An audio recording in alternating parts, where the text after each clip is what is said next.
During a routine patrol, a lone Corsair was forced to divert and land on Tinian thanks to a faulty drop tank.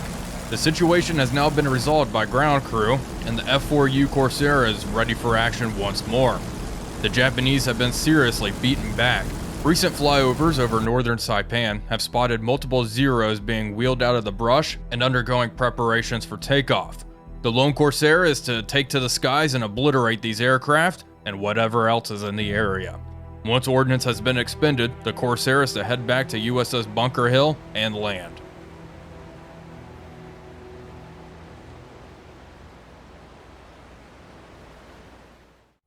Hello everybody, Wolfpack here, and welcome back to DCS World. Today we find ourselves in the F4U Corsair, the warbird that was just released by Magnitude 3, and I hear something flying directly overhead.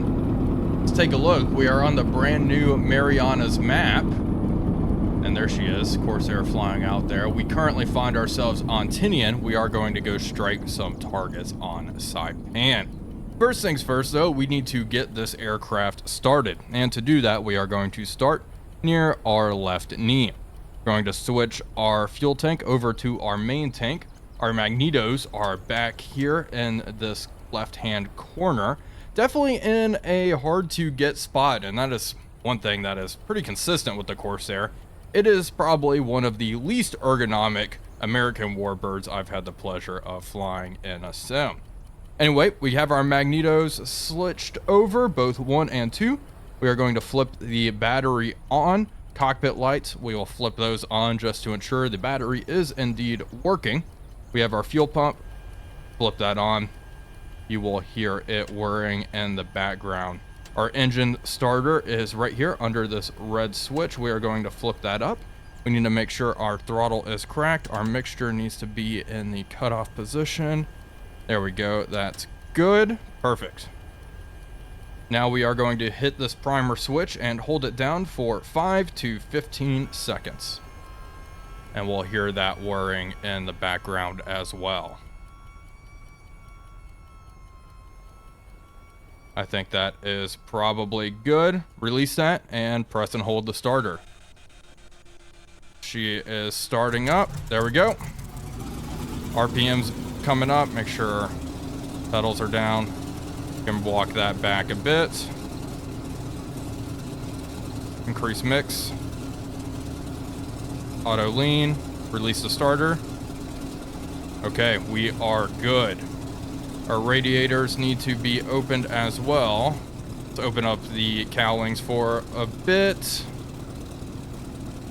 Now you may notice one thing is definitely keeping us from taking off, and that is the fact that our wings are folded up. Well, we are going to spread them. Let's move this lever forward into the spread position, and the wings are going to just drop on down. Absolutely love seeing this. Once they are down, for the most part, we will hear a horn. There we go. We got to pull this to lock them into place. They'll drop a little bit more, and those covers will be placed. There we go. They are locked left and right. Now we need to lock it again. There we go. And put that in the center position. Flaps, we want to drop down 20% for takeoff.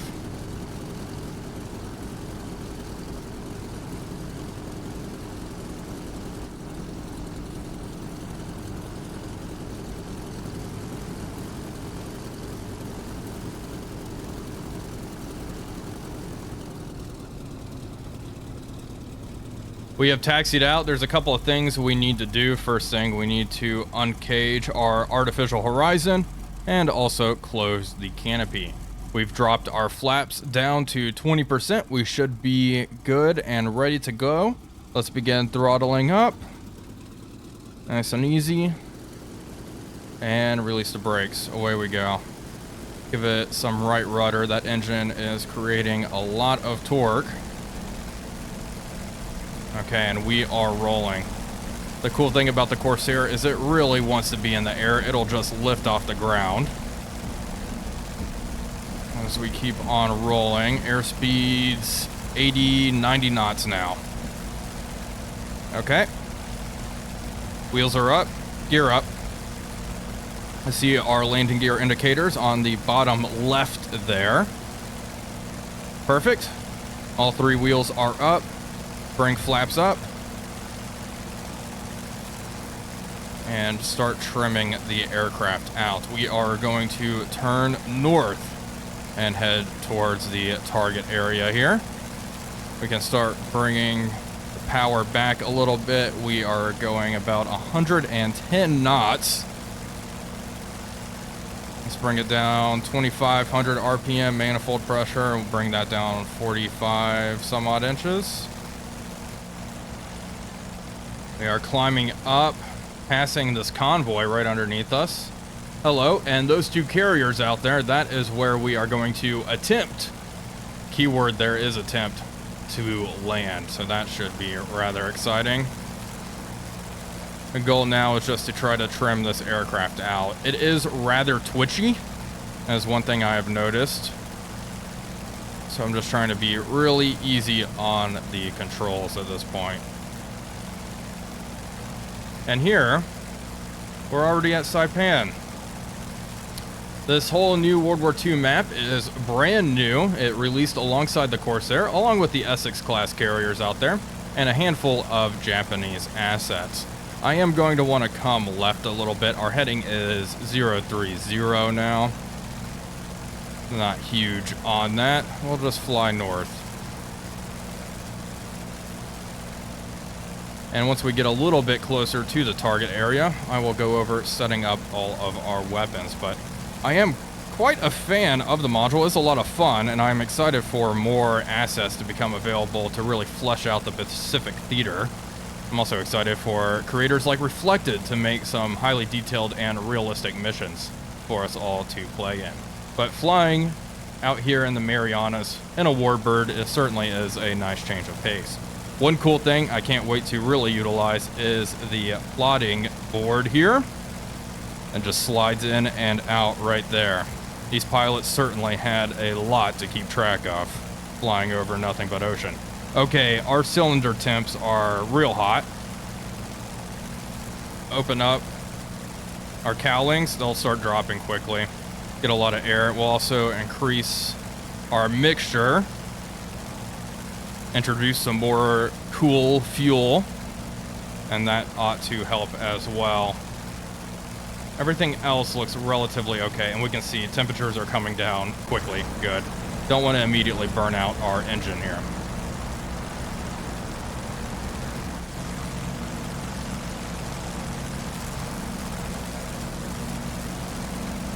Well, we are passing 4,000 feet now, and we are closing in on the target area. The airfield we are attacking is right over there, so I think now is a good time to set up our weapons. I have the aircraft trimmed out and okay, I suppose. It could be a lot worse. We can also start closing our cowling a bit. Cylinder head temps are nice. We got those under control. So all of our weapon controls are, well, I want to say all, but a good chunk of them are up here on the dash. We are going to turn on the camera. Master arm we are going to keep off, and we could switch which guns we want to fire. I want to fire all of our 50 caliber machine guns, and then our gun sight. We are going to flip that on. Let's make it a little bit brighter. This is for the bombs over on the right. We are going to release both bombs. They are going to use their tail fuse. Yep, there we go. And pylon release selected. So when we drop our bombs, they should release. Down here, we need to flip these to charge the guns. And now our guns should be ready to fire when we flick the master arm up. So we will keep them on. Now, as I said previously, we have 4 HVAR rockets, and that is with this panel here. We are going to arm the rockets. They are going to be in single mode, and we also need to flip them on. When everything is operational, this light should illuminate. It is not really illuminating for me, but one way we can actually test to make sure our rockets are working is to press the weapon release. Now, the reason I say that is with my current loadout, we only have rockets on stations 3 and 4. So when I press it, it'll still send an impulse to station 1, which it is set on, and it'll go to 2. Now it's on 3. The next time I press to release rockets, they will come off the rails. And those HVARs should hopefully cause a good amount of damage, assuming I hit. Right off to, looks like 4 o'clock now, is the airfield. That is our target. And right on the ground, I see 4 parked Zeros out there, anti-aircraft from the woods out there. Hopefully we're a little too high for them to hit us. The Japanese troops down there are rather trigger happy. Their air defenses have been more or less eliminated, so it should be rather light down there. Looks like the sporadic tracer fire has ceased for the time being. My goal is to dive on the target. Now, we do have dive brakes, and the Corsair's dive brakes is its landing gear, as I'm sure most of you know. I am not going to deploy that in this dive, though. It's going to be a more shallow dive, but that is something I want to learn how to properly utilize in the future. Okay, we are just going to slowly turn towards the target area. Is that some smoke out there? Yeah, that's definitely what that is. Some smoke way out in the distance. Looks like I have possibly groups of trucks as well.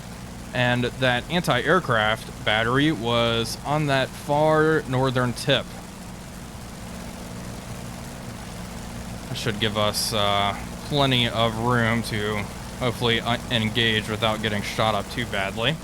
I would like to avoid getting shot down because, well, it'd be nice to land on the flat top.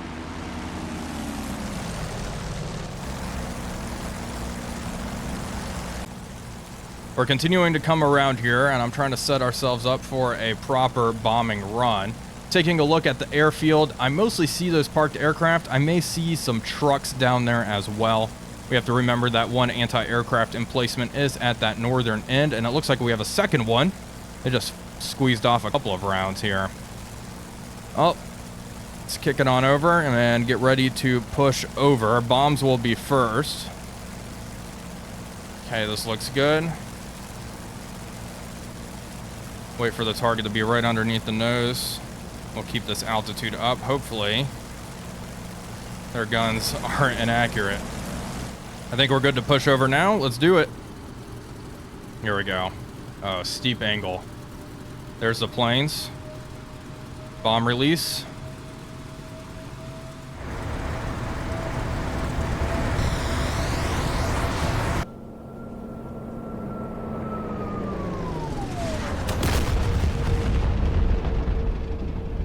Looks like we managed to destroy a couple of planes, which is good. Got some hits on target. Love to see it. We'll come around and fire off those HVAR rockets. Swinging around here. That anti-aircraft, that gun down there is problematic. We'll see what we can do. Do I see? Aha, there's the group of trucks. Oh, geez, this gun. Yikes. Excuse me. We'll come in fast. Squeeze off some 50 cal rounds on these Zeros. And this group of stuff looks good. Oh, I would hit it. I will try to hit that on our next pass. Are we being shot at? Nope. Good little strafing run. How's our temps? Temps are good. Good. We'll come back around. Swinging the aircraft around. And this time I actually will fire my rockets. First time I pressed the wrong button. Rookie mistake. Here we go. There they are. Some clumps of stuff. I'm swinging around like crazy. Rockets away. One. There we go. Good. Actually managed to destroy something. Okay, I'm happy with that. We're flying nice and low. Those anti-aircraft guns aren't getting us. One more strafing run, and then we are heading out towards the flat tops. Kick it over.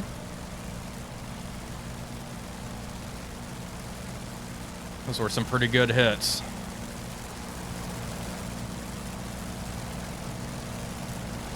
There we go. We've woken something up. Whatever that is, it's shooting at us. And finally, we're able to man some of their anti-aircraft guns.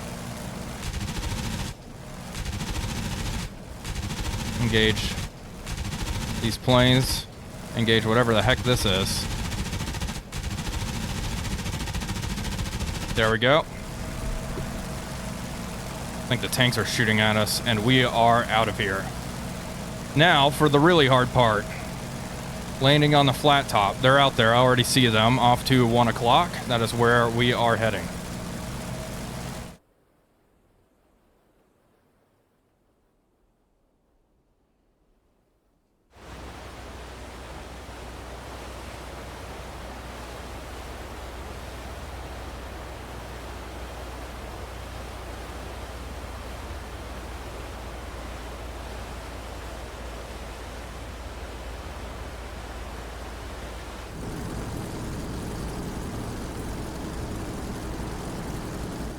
We are closing in on the aircraft carriers now, and hopefully we will be able to properly land. We are going to attempt to land on the lead one out there.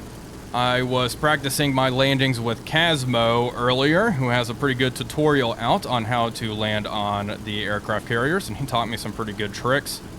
So we'll see if I'm actually able to pull it off. The carriers are heading about 030-ish. We'll see. We want to come alongside them. Our airspeed needs to be 90 knots, so we are almost doubling that at the moment. Our altitude also needs to be around 200 feet.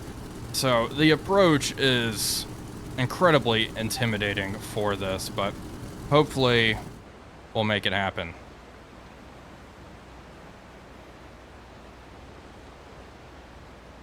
We are closing in on the aircraft carriers, and the leading aircraft carrier is the one I'm going to attempt to land on. They are heading about 030, I believe. Our altitude is quite high at the moment. We need to start killing that off, and we need to be at around 90 knots when we land. Now, Casmo was helping me out with my landings previously. He has a very good tutorial out on how to land. So does Reflected, so check those out if you're interested in actually learning how to land the Corsair, because this is probably going to go poorly. But we'll try our best. The approach for the Corsair is incredibly intimidating. I mean, 90 knots, pretty much 100 feet above the sea. You have about 15 feet clearance between you and the deck. It just looks intimidating. I constantly think I'm either going to stall or crash into the rear of the ship. Anyway, we should be able to start killing off speed rather easily. Of course, the Corsair is a big, heavy aircraft, so we're going to start dropping flaps down. We are too high. We are at around 700 feet at the moment. The carrier's booking it into the wind at around 30 knots. So we're going to pass it. We're going 140 knots now. Hello there. Drop more flaps. Drop more flaps. Jeez. There she is. Beautiful looking ship. Okay, flaps are down at 40 now. We're going about 130 knots. We're going to keep extending just a little bit longer. Altitude still high. Still high. We're at 500 feet. There's a ship back there.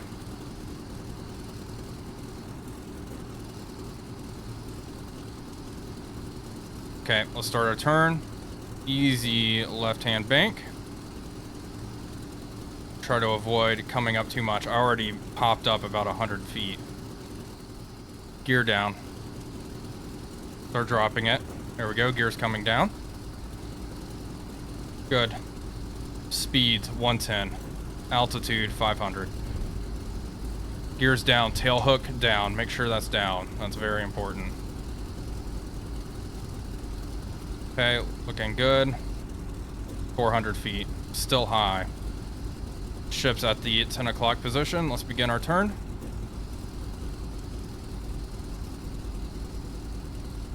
come around.